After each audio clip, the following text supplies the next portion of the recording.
Ketika masuk ke dalam kubur, Allah hukum lagi orang yang meninggalkan sholat. Apa? Allah sempitkan kuburnya. Sehingga apa? Dia punya tulang rusuk.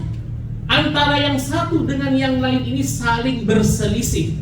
Saking kerasnya dan sempitnya kuburnya tersebut. Dan juga Allah akan nyalakan api di dalam kuburnya, sehingga orang ini akan terpanggang akibat dia meninggalkan sholat.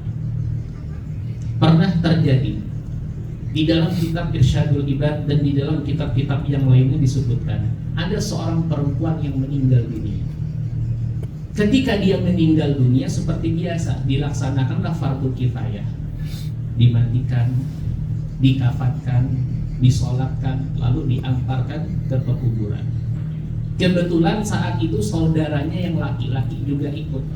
Sampai di kuburan, jenazah diturunkan, kemudian tanah sedikit demi sedikit diturunkan untuk menutupi kubur tersebut.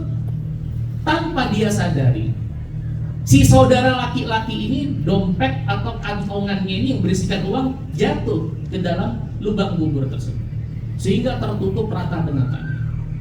Ketika orang-orang sudah pulang satu persatu termasuk dia, di pertengahan jalan dia mencari dompetnya tersebut.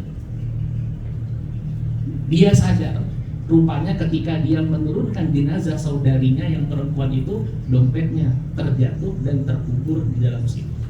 Maka dia balik menuju pekuburan tersebut. Apa yang dia lakukan? Bermaksud menggali tanah itu untuk mengambil dompetnya yang berisikan uang yang terjatuh di dalam kubur itu. Apa yang dia temukan? Apakah dompet yang dia temukan? Apakah uang yang dia temukan? Baru satu galian, dua galian, tiga galian, bukan dompet, bukan uang, tapi dia mendapatkan api sedang menyala berkobar dari dalam kubur tersebut. Ini padahal masih baru kuburnya.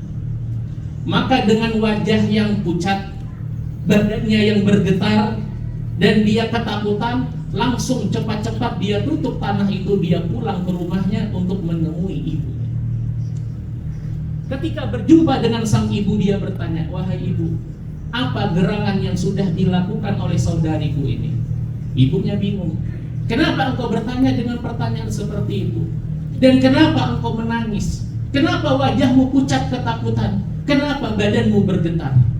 Apa jawab sang anak tersebut? "Wahai ibuku, ketika aku menurunkan jenazah saudariku ini, tanpa aku sadari dompetku terjatuh. Dan ketika aku pulang aku sadar, maka aku kembali ke kubur tersebut bermaksud menggali, tapi bukan dompet, bukan uang, api yang aku temukan dari kubur tersebut sedang menyala dan berkobar." Apa kata ibunya? "Wahai anakku, ketahuilah bahwa saudarimu itu selama hidup di dunia suka mengakhir-akhirkan sholat, suka menunda-nunda sholat hingga habis waktu daripada sholat tersebut." Ini hukuman adab dari Allah Subhanahu wa ta'ala.